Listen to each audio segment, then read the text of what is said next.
আমাদের বাড়িতে কাজ করা মহিলা পূজা প্রায় আমাকে বলতো, ছোট সাহেব, আপনি এখন বড় হয়ে গেছেন। আমি আপনাকে অনেক কিছু শিখাতে চাই। তখন আমি পূজার কথার মানে পুরোপুরি বুঝতে পারিনি। একদিন যখন সে আমার ঘরে ফ্লোর পরিষ্কার করছিল, তার পা হঠাৎ পিছলে গেল। আমি তাকে ধরে আমার বিছানায় বসালাম। তারপর সে আমাকে তার পায়ে ম্যাসাজ করতে বলল। যখন আমি তার পায়ে ম্যাসাজ করতে শুরু করলাম, সে নিচু স্বরে কিছু একটা বলল। আমার হাত কিছুটা কাঁপছিল। আমি চেষ্টা করছিলাম তার পায়ে ধীরে ধীরে মালিশ করতে, কিন্তু ভেতরটা অদ্ভুত একটা অনুভূতিতে ভরে যাচ্ছিল। মনে হচ্ছিল হৃৎপিণ্ডের ধাক্কা যেন ক্রমশ দ্রুত হচ্ছে, আর গলায় কিছু যেন আটকে আছে। পূজা আমার হাত আলতোভাবে ধরে বলল, তুমি তো এখন বড় হয়ে গেছ, কিছু বিষয় নিজেও শিখে নিতে হবে। তার কথা শুনে আমি কিছুক্ষণের জন্য থেমে গেলাম। বুঝতে চেষ্টা করছিলাম সে আসলে কি বলতে চাইছে। মনে হচ্ছিল যেন আমার সব চিন্তাগুলো অদৃশ্য কুয়াশার মধ্যে হারিয়ে যাচ্ছে।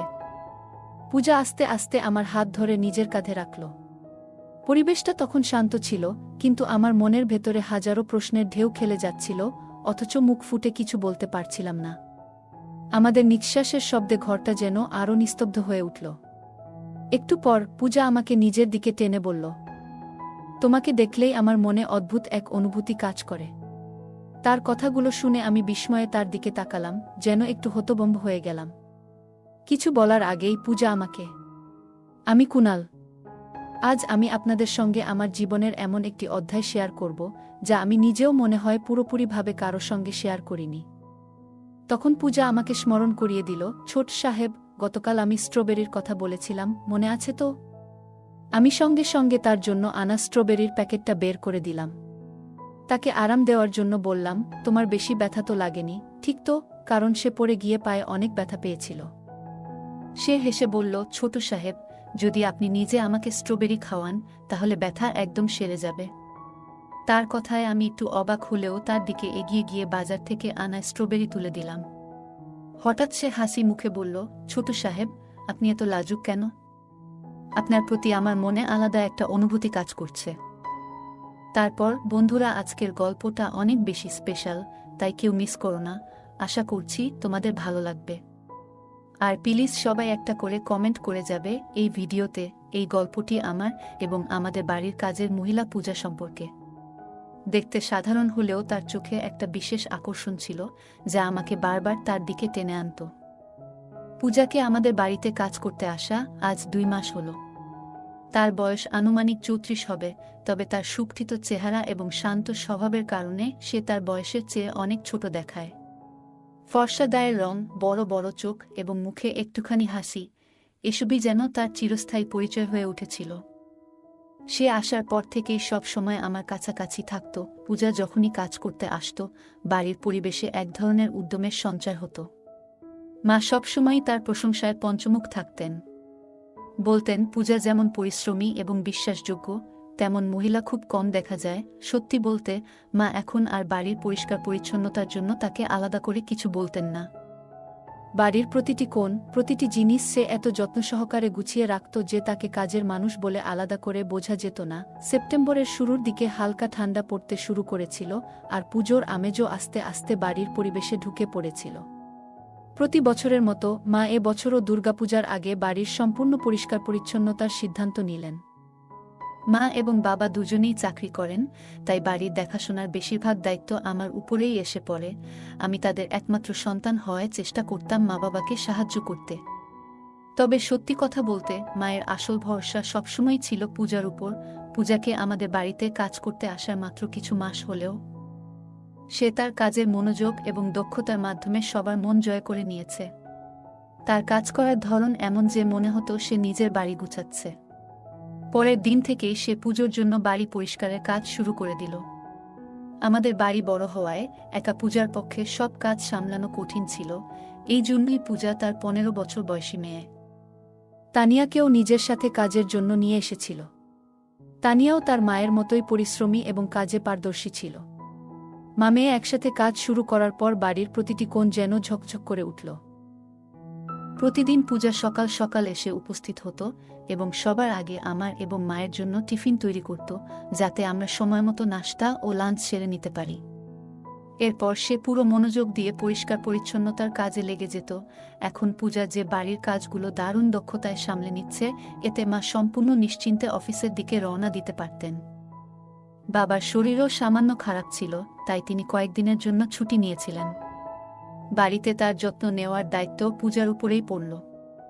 সে নিয়মিত বাবাকে ওষুধ খাইয়ে দিত এবং তার প্রয়োজনগুলোর খেয়াল রাখত। বাবার শরীর খারাপ থাকায় মা একটু চিন্তিত থাকতেন, তবে পূজার উপস্থিতিতে মা অনেকটাই নিশ্চিন্ত বোধ করতেন। পরের কয়েকদিনের মধ্যে পূজা পুরো বাড়ি ঝকঝকে করে তুলল। তার কাজ দেখে মা এতটাই খুশি হলেন যে তাকে একটি বোনাস দিলেন। আমি যখন আমার নিজের ঘরটাকে ঝকঝকে দেখে আনন্দ পেলাম, তখন আমিও তাকে কিছু উপহার দেওয়ার ইচ্ছা করলাম। অর্থের বদলে আমি ভাবছিলাম তাকে এমন কিছু দেব যা তার কাজে লাগবে এবং সে উপকৃত হবে। আমার উপহার দেওয়ার একটি বিশেষ কারণ ছিল, কারণ পূজা আমার প্রতি সবসময় অতিরিক্ত যত্নশীল ছিল। এমনকি আমি বলবো, মায়ের থেকেও সে আমার দেখভালের বিষয়ে বেশি মনোযোগী ছিল। বাড়িতে আমার কোনো জিনিস কোথায় রাখা আছে সে মায়ের থেকেও ভালো জানত। পূজার এই ভালোবাসা এবং যত্ন আমাকে তার জন্য কিছু উপহার দেওয়ার ইচ্ছে জাগিয়েছিল। তাই আমি আমার পকেট মানি থেকে 1000 টাকা আলাদা করে কিছু সুন্দর শাড়ি কিনে ফেললাম। সে সাধারণত পুরনো কাপড় পরে কাজ করত, তাই আমার পছন্দমতো শাড়ি বেছে তাকে দিতে চেয়েছিলাম। সেদিন তাকে এই উপহারটি দিতে আমি খুব উৎসাহিত ছিলাম এবং কলেজ থেকে তাড়াতাড়ি বাড়ি ফিরলাম। বাড়ি এসেই আমি পূজাকে খুঁজতে শুরু করলাম এবং কিচেনে তাকে পেলাম। কিচেনে ঢুকেই আমি পিছন থেকে তার চোখ বন্ধ করে দিলাম। যখন তার চোখের সামনে থেকে হাত সরালাম, সে অবাক হয়ে বলল, তোমার আজ হঠাৎ এমন দুষ্টুমি করার ইচ্ছে হলো কেন? তখন আমি তাকে সেই উপহারটি দিলাম। উপহারটি পেয়ে সে আবেগে আপ্লুত হয়ে পড়ল। সে বলল, তোমরা সবাই আমাকে পরিবারের সদস্যের মতো মনে করো। এই বাড়িতে তুমি আমার সব থেকে প্রিয়, এমন বলে সে আমাকে কাছে টেনে নিল। সেই মুহূর্তে আমার মনে হয়েছিল সে আমাকে নিজের সন্তান ভেবে জড়িয়ে ধরেছে। কিন্তু কিছুদিনের মধ্যেই আমি পূজার আচরণে কিছুটা পরিবর্তন লক্ষ্য করলাম। উপহার দেওয়ার সময় আমি তাকে বলেছিলাম, এখন থেকে এই পুরনো কাপড়গুলো বাদ দিয়ে আমার দেওয়া শাড়ি পরে এসো। তুমি কাজের মানুষ হলেও পরিচ্ছন্ন দেখতে ভালো লাগে। আমি সহজভাবে এই কথাগুলো বলেছিলাম, তবে এই কথাগুলো তার উপর কী প্রভাব ফেলবে তা আমি ভাবিনি। যাই হোক, সেদিন উপহার পেয়ে সে খুব খুশি হয়েছিল এবং তার সেই আনন্দিত মুখ দেখে আমারও ভালো লেগেছিল। কিন্তু এরপরের 2-3 দিন পূজা কাজে আসেনি। মা বারবার তাকে ফোন করছিলেন, কিন্তু মা তাকে ফোন করলেও সে ফোন তুলছিল না। এতে আমাদের মনে তানিয়া আর পূজা হঠাৎ করে আমাদের বাড়ির কাজ ছেড়ে দিয়েছে। মা বললেন, পূজা এমনভাবে কাজ ছেড়ে যেতে পারে না, কারণ এখনও তার মাসের বেতন বাকি। হয়তো তার শরীর খারাপ হয়ে গেছে। 3 দিন অপেক্ষা করার পর মা সিদ্ধান্ত নিলেন পূজার বাড়ি যাবেন। মা যখন তার বাড়ির দিকে রওনা দিবে, তানিয়া তখনই পূজা আমাদের বাড়িতে এলো। এসেই সে সেই লাল শাড়ি পরেছিল যা আমি তাকে উপহার দিয়েছিলাম। শাড়িটা তার ওপর খুব ভালো লাগছিল, আর আমি তাকিয়েছিলাম তার দিকে। মা তখন তার কাছে জানতে চাইলেন কেন সে কাজের জন্য আসেনি। পূজা বলল, গত 2 দিন ধরে জ্বর ছিল আর শরীর এতটাই খারাপ ছিল যে ওঠার ইচ্ছাও করছিল না। আমার অসুস্থতার কথা আপনাদের জানালে আপনারা চিন্তা করবেন, তাই কিছু জানাইনি এবং ফোনও তুলিনি। এ কারণে আপনাদের অসুবিধা হয়েছে, তার জন্য দুঃখিত। মা তাকে বললেন, এখন তুমি কাজে ফিরে এসেছ, তাই ঠিক আছে। তবে ভবিষ্যতে যদি এভাবে ছুটি নাও, অন্তত জানিয়ে যাবে। না হলে তোমার মেয়েকে এসে কাজ করতে বলবে, কারণ আমি কাজের কারণে এত ব্যস্ত থাকি যে বারবার বলে যাওয়ার সময় পাই না। মা যেমন তার কাজের প্রশংসা করতেন, তেমনি তিনি শৃঙ্খলাপরায়ণ ছিলেন। তাই মা পূজাকে তার অনিয়মের জন্য সতর্ক করলেন। পূজা মাথা নত করে মায়ের কথা শুনল এবং কোনো কথা না বলে কাজে লেগে গেল। অর্ধেক ঘন্টার মধ্যেই পূজা আমার এবং মায়ের জন্য টিফিন বানিয়ে দিল। সেদিন আমি কলেজ যাচ্ছিলাম না, কারণ আমার প্রজেক্ট শেষ হয়নি আর ক্লাসে গেলে স্যারের বকুনি খেতে হবে। তাই ঠিক করলাম বাড়িতেই থেকে প্রজেক্ট শেষ করব। মা এবং বাবা অফিসের জন্য রওনা দিলেন। আমি নিজের রুমে বসে প্রজেক্টের কাজ শুরু করলাম। পূজা সেদিন আমার ঘরে ঝাড়ু দিতে এলো। আমাকে ঘরে বসে থাকতে দেখে সে বলল, তুমি আজ কলেজে যাচ্ছ না বুঝি, ছোট সাহেব? আমি উত্তর দিলাম, না, আজ কলেজ বন্ধ আছে। আমার উত্তর শুনে পূজা আবার কাজে মন দিল। ঝাড়ু দিতে দিতে যখন সে আমার বিছানার কাছাকাছি এলো, তখন হঠাৎ তার ওড়নাটি সরে গেল। আমার চোখ সেদিকে গিয়েছিল, কিন্তু সে তাড়াতাড়ি সেটি ঠিক করল না। আমি কয়েকবার চোখ সরিয়ে নিলাম এবং শেষমেশ খানিকটা রাগ দেখিয়ে বললাম, পূজা, কাজ একটু সঠিকভাবে করো তো, নিজের খেয়াল রাখো। আমার কথা শুনে সে বলল, ছোট সাহেব, আমি তো ঠিকমতোই কাজ করছিলাম। হঠাৎ ওড়নাটা আটকে গেছে আর সরাতে গিয়ে এভাবে ফেঁসে গেছে। আপনার দেওয়া শাড়িটা যত্ন নিয়ে রাখতে চাই, তাই টান পড়লে খারাপ হতে পারে। তার কথা শুনে বুঝতে পারলাম সে উপহারের শাড়িটা খুব যত্ন সহকারে দেখছে, যা দেখে আমার ভালো লাগলো। তখন আমি পড়াশোনা সাময়িকভাবে বন্ধ রেখে তাকে সাহায্য করতে এগিয়ে গেলাম। যত্ন সহকারে তার আটকে থাকা ওড়নাটি ঠিক করে দিলাম। আমি নিচে বসেছিলাম, আর পূজা আমার সামনে দাঁড়িয়ে ওড়না ঠিক করল। এমনভাবে সামনে দাঁড়ানোতে আমার মন কিছুটা অন্যরকম ভাবনার দিকে চলে যাচ্ছিল, তবে নিজেকে নিয়ন্ত্রণ করলাম। মনে হলো এমন ভাবনায় মগ্ন হওয়া আমার জন্য সঠিক নয়। তাই চোখ নিচে নামিয়ে নিজের জায়গা থেকে উঠে দাঁড়ালাম এবং পড়াশোনায় মন দিলাম। পূজার চোখে একরকম হাসি ছিল। সে আস্তে করে হাসতে হাসতে ঘর থেকে বেরিয়ে গেল। কিছুক্ষণ আগে যা ঘটেছিল সেটা আমি সেখানেই রেখে আবার পড়াশোনায় মনোযোগ দিলাম। পরদিন কলেজে গিয়ে বন্ধুর সঙ্গে দেখা হলো, যেখানে আমার এক বন্ধু প্রীতম জিজ্ঞাসা করল, আমার কাছে এসে বলল, কুনাল, তুই কাল কলেজে আসিসনি, তাই একটা খুব গুরুত্বপূর্ণ টপিক মিস করেছিস। আমি জানতে চাইলাম, কি এমন বিশেষ ছিল? সে বলল, বায়োলজির কিছু গভীর বিষয় পড়ানো হয়েছে। আমি বললাম, আরে, এই টপিকটা তো পড়ে নেব, এতে কি এমন রয়েছে? তখন সে বলল, একবার বই খুলে দেখো, তবেই বুঝবি আমি কিসের কথা বলছি। আমি তখন দ্বাদশ শ্রেণীতে বিজ্ঞান বিভাগে পড়তাম, যেখানে অনেক গভীর বিষয় পড়ানো হতো। সেই টপিকটা মিস করেছিলাম বলে বই খুলে দেখলাম সেখানে কিছু মানব জীবনের বিশেষ দিক নিয়ে আলোচনা করা হয়েছে। পরে আমার কাছে সেরকম বিশেষ কিছু মনে হলো না। আমি তাকে বললাম, এতে এমন কি বিশেষ বিষয় আছে যে আমি মিস করলাম? সে বলল, তুই তো শুধু পরে মুখস্থ করেছিস, কিন্তু স্যার যেভাবে গভীরতা দিয়ে পড়িয়েছেন সেটা তো তুই শুনিসনি। এই টপিক পড়ানোর সময় স্যার মেয়েদের আলাদা বসিয়েছিলেন, ছেলেদের জন্য আলাদা ক্লাস নিয়েছিলেন। স্যারের ব্যাখ্যা শুনে আমাদের শরীর শিউরে উঠছিল। আমার বন্ধুর জন্য বিষয়টি যে একটু ভিন্নভাবে বোঝা হয়েছিল তা দেখে আমি অবাক হয়ে গেলাম, তবে সেটা নিয়ে আর বেশি ভাবলাম না। সে তার নিজের কিছু অসম্পূর্ণ তথ্য আমার মাথায় ঢুকিয়ে দিতে চাইল। শুধু তাই নয়, সে তার মোবাইলে কিছু অনুচিত জিনিস চালু করল। এটা দেখে আমি সঙ্গে সঙ্গে তার মোবাইল বন্ধ করে দিলাম। আমি তাকে বললাম, এগুলো শিখে লাভ নেই আমাদের এই বয়সে। করণ আমার কথায় ক্ষুব্ধ হয়ে চলে গেল। আসলে এমন বন্ধুত্ব আমি রাখতে চাইনি, তাই তাকে আর পিছন থেকে ডাকিনি। তার দেখানো কথাগুলো আমার মন থেকে একেবারেই যেতে চাইছিল না, যা আমার মধ্যে এক ধরনের বিভ্রান্তি তৈরি করেছিল। দুপুরে বাড়ি ফিরে দেখলাম দরজার কাছে পূজা দাঁড়িয়ে আছে। কাজের তাড়াহুড়োয় সে তার নিজের দিকে খেয়াল রাখেনি। তার উদাসীন অবস্থা দেখে আমি কিছুক্ষণ চুপ করে তাকিয়ে থাকলাম। মাথা নিচু করে আমি নিজের রুমে চলে গেলাম। কিছুক্ষণ পর পূজা আমার রুমে এক গ্লাস জল নিয়ে এলো। তখন আমি জামা বদল করছিলাম। আমাকে দেখে পূজা বলল, ছোট মালিক, আপনার শরীর এখন বেশ শক্তপোক্ত লাগছে। নিয়মিত ব্যায়াম করার ফল। কথার ফাঁকে সে আমার পিঠে হাত রাখল।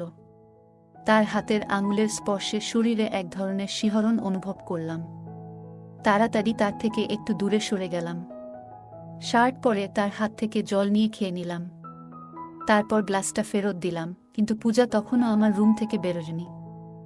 সে আমাকে লক্ষ্য করে বলল, সব ঠিক আছে তো, ছোট মালিক? আপনাকে একটু চিন্তিত মনে হচ্ছে। আমি মৃদু হেসে বললাম, না, সব ঠিক আছে। পূজা আবার আমার কপালে হাত বুলিয়ে বলল, ছোট সাহেব, আপনার কপালে ঘাম দেখা যাচ্ছে, কিছুটা অস্থির লাগছে আপনাকে। তার অনুমান আসলে ঠিকই ছিল। প্রীতম এর সঙ্গে কলেজে নানা উল্টোপাল্টা কথাবার্তা হয়েছে এবং বাড়িতে এসে পূজাকে সাজগোজ করা অবস্থায় দেখে আমার নজর বারবার তার দিকে চলে যাচ্ছিল। নিজের মনে আমি বুঝতে পারছিলাম যে এসব ব্যাপারে ভাবার মতো বয়স এখনো আমার হয়নি। কিন্তু পূজা আমার প্রতি খুবই উন্মুক্তভাবে আচরণ করছিল। তখন সে কথা থামাচ্ছিল না, তাই আমি বললাম যে আমি ঠিক আছি এবং তাকে বাইরে যেতে বললাম। তারপর কিছুক্ষণ একা বসে থেকে গান শুনে মন শান্ত করার চেষ্টা করলাম। কয়েকদিন এভাবেই কেটে গেল। কলেজে প্রীতম এর সঙ্গে কয়েকদিন কথাই হয়নি, কিন্তু সে নিজে থেকেই আমার কাছে এসে মাফ চাইতে লাগল। আমি রাগ কমিয়ে দিলাম, কারণ পুরনো সব ভুলে যেতে ইচ্ছে করছিল। সেদিন কলেজে দুটো লেকচারই ছিল, তাই আমাদের ছুটি তাড়াতাড়ি হয়ে গেল। করণ বলল, আজ টিফিন আনতে ভুলে গেছি। তোর বাড়ির খাবার দারুণ লাগে, আমাকে একটু দিস তো, সেদিন আমিও টিফিন আনতে ভুলে গিয়েছিলাম। তাই বললাম, আমিও টিফিন আনিনি, কিন্তু করণ বলল, তুই এখনও রেগে আছিস, তাই আমাকে খাবার দিচ্ছিস না। আমার বাড়ির খাবারের জন্য সে অয়থা জিদ করল। তারপর তাকে নিয়ে বাড়ি ফিরলাম। বাড়িতে ঢুকতেই পূজা আমাদের জন্য এক গ্লাস করে পানি নিয়ে এলো। তখন খেয়াল করলাম প্রীতম তাকে অন্যভাবে দেখছে, আর পূজার চোখেও কিছুটা ভিন্ন দৃষ্টিভঙ্গি ছিল তার প্রতি। এসব দেখে আমি নিজেকে সংযত করে রাখলাম। আমি প্রীতম এর পায়ে পা চাপিয়ে দিই যাতে তার মনোযোগ সরে যায়। এরপর আমি পূজাকে বললাম, আমাদের জন্য খাবারের প্লেট রেডি করে দাও। খাওয়া শেষে সে পূজার রান্নার খুব প্রশংসা করতে লাগল এবং তার সাথে হাত মেলালো। তার এই আচরণ আমার ভালো লাগেনি, কারণ আমি জানতাম প্রীতম কেমন স্বভাবের। তাই তাকে পূজার কাছ থেকে একটু দূরে রাখার জন্য আমি তাকে আমার ঘরে নিয়ে গেলাম। ঘরে ঢুকতেই সে বলল, কুনাল, হয়তো আমার কথা শুনে তুই কিছুটা অস্বস্তিতে আছিস, কিন্তু আমাদের বয়স এখন এসব মজার বিষয় বুঝে নেওয়ার। তোর বাড়ির পূজাদি তোকে খুব গুরুত্ব দিচ্ছে, বুঝতে পারছিস? এই বলে সে আমাকে নিয়ে মজা করতে শুরু করল। আমি ওর কথা হেসে এড়িয়ে দিলাম। কিছুক্ষণ পর সে বাড়ি ফিরে গেল। দুপুরে পূজা আমার ঘরে ফ্লোর পরিষ্কার করতে এলো। তখন আমি বিছানার ধারে বসেছিলাম। সে যখন বিছানার কাছে মুছতে আসে, তখন হঠাৎ একটা ধাক্কা লাগে। আমি সেদিকে না তাকিয়ে অগ্রাহ্য করি, কিন্তু দিন দিন আমি লক্ষ্য করতে লাগলাম যে পূজার আচরণে কিছুটা পরিবর্তন আসছে। সে আমার আশেপাশে থাকার চেষ্টা করছে, যা আমার কাছে স্বাভাবিক মনে হয়নি। এরপর কয়েকটা দিন এভাবেই কাটল, কিন্তু পূজার এই অস্বস্তিকর আচরণ বাড়তেই থাকল। মা বাবা প্রতিদিন সকালেই অফিসে বেরিয়ে যেতেন, আর আমি পরে কলেজে যেতাম। একদিন আমি কলেজে যাওয়ার প্রস্তুতি নিচ্ছিলাম এবং আলমারি থেকে শার্ট খুঁজছিলাম। ঠিক তখনই পূজা আমার জন্য টিফিন নিয়ে ঘরে এলো। সে আমার ব্যাগে টিফিন রেখে দিল এবং আলমারির পাশে দাঁড়িয়ে আমার শার্ট খুঁজে বের করে নিজে হাতে এগিয়ে দিল। শুধু তাই নয়, শার্ট বদলানো পর্যন্ত সে ঘরেই দাঁড়িয়েছিল। সে আমার পোশাকের বোতাম লাগাতে শুরু করল। আমি বারবার তাকে দূরে সরানোর চেষ্টা করছিলাম, শেষমেশ বলেই ফেললাম, আমার কাছ থেকে দূরে থাকো, আমার একটু লজ্জা লাগছে। সে হেসে বলল, ছোট সাহেব, আপনার এই বয়সে লজ্জা পেতে নেই। সেদিন আপনার যে বন্ধু এসেছিলেন তাদের আর আপনার মধ্যে অনেক তফাৎ দেখলাম। একটু তো বন্ধুর কাছ থেকে শেখা উচিত, এইভাবে সহজ সরল হয়ে থাকলে চলে না। তার কথা শুনে আমি মৃদু হেসে মাথা নাড়লাম। তার ইঙ্গিত বোঝার মতো বুদ্ধি তখন আমার ছিল না। তার পরামর্শ অনুযায়ী আমি কলেজের পথে রওনা দিলাম। বাড়ির তালা লাগাতে গিয়ে দেখি পূজা আমাকে থামালো এবং বলল, ছোট সাহেব, আমার স্ট্রবেরি খেতে খুব ইচ্ছে করছে। আপনি কি আমার জন্য স্ট্রবেরি আনবেন? আমি হাসিমুখে সম্মতি জানালাম এবং কলেজের জন্য বের হয়ে গেলাম। আর বললাম ফেরার সময় নিয়ে আসব। পরদিন রবিবার ছিল, আমাদের ছুটির দিন। সেদিন দুপুর 2টার দিকে পূজারও কাজ থেকে ছুটি থাকত। সাধারণত রবিবারের সন্ধ্যাবেলায় আমরা বাইরে যাওয়ার পরিকল্পনা করতাম, সেদিনও তাই ঠিক করা হয়েছিল। সকাল 11টা নাগাদ পূজা ঘর পরিষ্কার করতে এলো।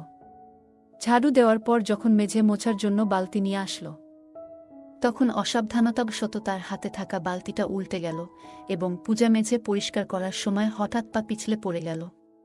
তাকে পড়ে যেতে দেখে আমি দ্রুত এগিয়ে গিয়ে তাকে সাহায্য করলাম।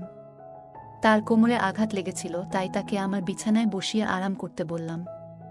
আমি কেবল তার মঙ্গল চাচ্ছিলাম, কিন্তু তার দৃষ্টিতে যেন কিছুটা অস্বস্তি লক্ষ্য করলাম। কিছুক্ষণ পর পূজা আমাকে স্মরণ করিয়ে দিল, ছোট সাহেব, গতকাল আমি স্ট্রবেরির কথা বলেছিলাম, মনে আছে তো? আমি সঙ্গে সঙ্গে তার জন্য আনা স্ট্রবেরির প্যাকেটটা বের করে দিলাম। তাকে আরাম দেওয়ার জন্য বললাম, তোমার বেশি ব্যথা তো লাগেনি, ঠিক তো? সে হেসে বলল, ছোট সাহেব, যদি আপনি নিজে আমাকে স্ট্রবেরি খাওয়ান তাহলে ব্যথা একদম সেরে যাবে। তার কথায় আমি একটু অবাক হলেও তার দিকে এগিয়ে গিয়ে বাজার থেকে আনা স্ট্রবেরি তুলে দিলাম। হঠাৎ সে আমার হাত ধরে আরও কাছে টেনে নিয়ে হাসি মুখে বলল, ছোট সাহেব, আপনি এত লাজুক কেন? আপনার প্রতি আমার মনে আলাদা একটা অনুভূতি কাজ করছে। আমি একটু দ্বিধায় পড়লেও তার অনুরোধ রাখতে এগিয়ে গেলাম। ঠিক তখনই পেছন থেকে বাবার কণ্ঠ শোনা গেল। বাবা রেগে গিয়ে বললেন, পূজা, তুমি কি করছো? এভাবে ছোট সাহেবের সঙ্গে আচরণ করা ঠিক নয়। বাবা আরও কিছু বলার আগে মা এসে পড়লেন। মা পুরো বিষয়টা বুঝতে না পেরে প্রথমে কিছুটা বিভ্রান্ত হলেন। বাবার কথায় পূজা নিজেকে সামলে নিয়ে পরিস্থিতি শান্ত করল এবং বললেন, আমি পড়ে গিয়ে আমি ব্যথা পেয়েছি, তাই ছোট সাহেব আমাকে একটু সাহায্য করছিলেন। বাবা রেগে গিয়ে বললেন, পূজা, মিথ্যা বলো না। আমি নিজেই দেখেছি তুমি আমার ছেলের হাত ধরে তাকে কাছে টানার চেষ্টা করছিলে। কয়েকদিন ধরে তোমার আচরণে কেমন যেন একটা পরিবর্তন লক্ষ্য করছিলাম, কিন্তু তুমি এমন কাজ করবে তা ভাবিনি।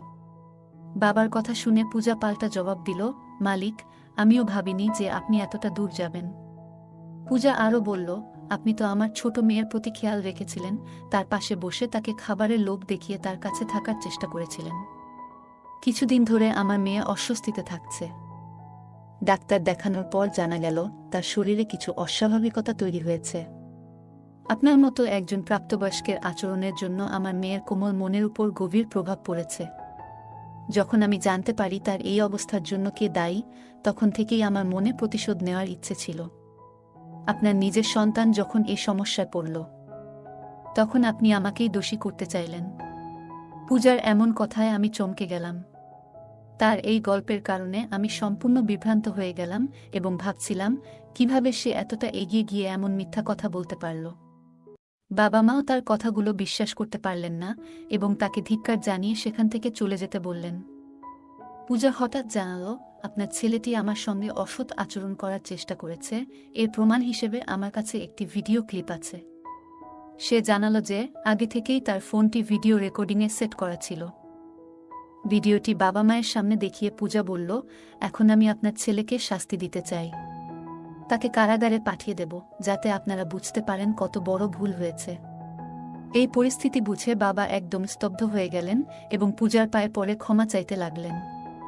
তিনি বললেন, পূজা, আমার ভুল হয়েছে, আমাকে ক্ষমা করো, কিন্তু আমার ছেলেকে দয়া করে এই পরিস্থিতিতে জড়িও না। সে আমাদের সবকিছু, সে না থাকলে আমাদের বাঁচার কোনো মানেই থাকবে না। তোমাকে অর্থ দেওয়ার জন্য প্রস্তুত আছি। কাল থেকেই তুমি আর এখানে কাজ করতে আসবে না। এই টাকাটা নিয়ে তুমি সবকিছু ভুলে এখান থেকে চলে যাও। পূজা কিন্তু ন্যায়বিচার চাইছিল, অর্থ নয়। বাবা যখন নিজের দোষ স্বীকার করলেন, মা তাদের কথাগুলি শুনে রেগে গেলেন এবং বাবাকে এক চড় মারলেন। তিনি পূজার পাশে দাঁড়িয়ে বললেন, তোমার মেয়ের প্রতি যে অন্যায় হয়েছে, আমি তার বিচার চাই। আমি সত্যের পক্ষে থাকব, যাই হোক না কেন। পূজা মায়ের কাছে এসে কান্নায় ভেঙে পড়ল এবং আমার কাছেও ক্ষমা চেয়ে বলল, ছোট সাহেব, আপনি আমার কাছে সন্তানের মতো। আমি আমার মেয়ের জন্যই এই কাজটি করতে চেয়েছিলাম। আমার কখনো আপনার প্রতি কোনো খারাপ দৃষ্টিভঙ্গি ছিল না।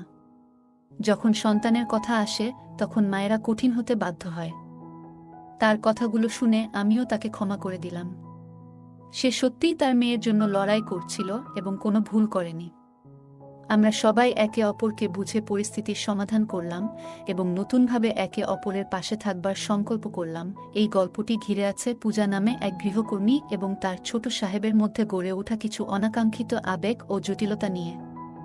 এটি মূলত একজন নারীর আত্মশক্তি ও দায়িত্ববোধের মাধ্যমে অন্যায়কে প্রকাশ্যে আনার একটি উদাহরণ, যা সমাজের একটি গুরুত্বপূর্ণ বার্তা তুলে ধরে। গল্পটি আমাদের মনে করিয়ে দেয় যে প্রতিটি সম্পর্কের নিজস্ব সীমা রয়েছে। একজন কর্মচারী ও তার নিযোগকারীর সম্পর্কটি সম্মানের এক নির্দিষ্ট সীমারেখার মধ্যে থাকা উচিত। পূজা ও ছোট সাহেবের মধ্যে আকস্মিকভাবে কিছু অনুভূতির উদয় হয়, কিন্তু এ ধরনের অনুভূতির বিকাশ কোনো সম্পর্কের সম্মানের জন্য হুমকি হতে পারে। মানবীয় দুর্বলতা আমাদের সবার মধ্যেই থাকে, তবে সেটিকে সঠিকভাবে পরিচালনা করাই সবচেয়ে গুরুত্বপূর্ণ। গল্পের সবচেয়ে বড় শিক্ষা হল সম্পর্কের মর্যাদা ও সীমা রক্ষা করা কতটা অপরিহার্য। তা না হলে কেবল সম্পর্কই ক্ষতিগ্রস্ত হয় না, বরং মানসিক ও আবেগগত সমস্যা তৈরি হতে পারে। গল্পটি ছোট সাহেবের জন্য এক নতুন অভিজ্ঞতা, যেখানে তাকে আবেগ ও দায়িত্বের মধ্যে সামঞ্জস্য করতে শিখতে হয়। এই শিক্ষা তাকে পরবর্তীতে সম্পর্ক ও দায়িত্ববোধের ব্যাপারে সচেতন করে তোলে। পূজা যখন তার প্রতি ছোট সাহেবের আকর্ষণের বিষয়টি অনুভব করে, তখন সে সঠিক সিদ্ধান্ত নিয়ে তাকে সতর্ক করে। এতে সম্পর্কের মধ্যকার সুস্থ মানসিকতা বজায় থাকে। আমরা সকলেই নানা আবেগ অনুভব করি, তবে সেই আবেগ সঠিক পথে পরিচালনা করাই গুরুত্বপূর্ণ। এই গল্পটি আমাদের জানায় সম্পর্কের ক্ষেত্রে সঠিক এবং ভুলের মধ্যে পার্থক্য বোঝা অত্যন্ত জরুরি এবং দায়িত্ববোধ আমাদের সঠিক পথে পরিচালিত করতে সহায়তা করে। এই গল্পটি ছোট সাহেব এবং পূজার মধ্যে সম্পর্কের জটিলতা ও কিছু ভুল বোঝাবুঝি নিয়ে আসে। ছোট সাহেব পূজাকে একটি সাধারণ উপহার হিসেবে একটি শাড়ি দেন, কিন্তু পূজা তা তার প্রতি আবেগের সংকেত হিসেবে ভেবে ভুল বুঝে বসে। এই গল্পটি আমাদের শেখায় যে অনেক সময় একটি নিরীহ কাজও ভুল সংকেত পাঠাতে পারে। উপহার দেওয়ার ইচ্ছাটি যদিও আন্তরিক ছিল, তবে পূজার পক্ষে এটিকে অন্যভাবে বোঝা সহজ ছিল। ছোট সাহেব পূজার প্রতি কোনো অন্যায় আচরণে জড়ানোর আগে নিজের আবেগ নিয়ন্ত্রণে রাখেন, যা তার চরিত্রের দৃঢ়তা এবং নৈতিকতার পরিচায়ক। গল্পটি আত্মসংযম ও সঠিক আচরণের মূল্য সম্পর্কে গুরুত্বপূর্ণ শিক্ষা দেয়। প্রতিটি সম্পর্কের নিজস্ব সীমা রয়েছে এবং সেই সীমা মেনে চলা অত্যন্ত প্রয়োজনীয়। ছোট সাহেব ও পূজার এই ঘটনাগুলো আমাদেরকে শেখায় কিভাবে নিজস্ব আবেগ নিয়ন্ত্রণ করা উচিত এবং অন্যদের প্রতি সম্মান প্রদর্শন করা উচিত। নিজের নীতিবোধ ও মূল্যবোধের প্রতি অবিচল থাকা এবং পরিস্থিতি যেমনই হোক না কেন সঠিক সিদ্ধান্ত নেওয়া। জীবনের বিভিন্ন সময়ে আমাদের কঠিন সিদ্ধান্ত নিতে হয় এবং সঠিক ও ভুলের মধ্যে পার্থক্য বোঝা গুরুত্বপূর্ণ। বন্ধুরা, যদি এই গল্পটি ভালো লেগে থাকে তাহলে দয়া করে ভিডিওটি লাইক করুন এবং আমাদের বাংলা অডিও স্টোরি চ্যানেলটি সাবস্ক্রাইব করুন। পাশে থাকা বেল আইকনটি প্রেস করুন যাতে করে আমরা যখনই নতুন ভিডিও আপলোড করি তার নোটিফিকেশন সবার আগে আপনার কাছে পৌঁছে যায়। ধন্যবাদ, দেখা হবে আমাদের পরবর্তী ভিডিওতে।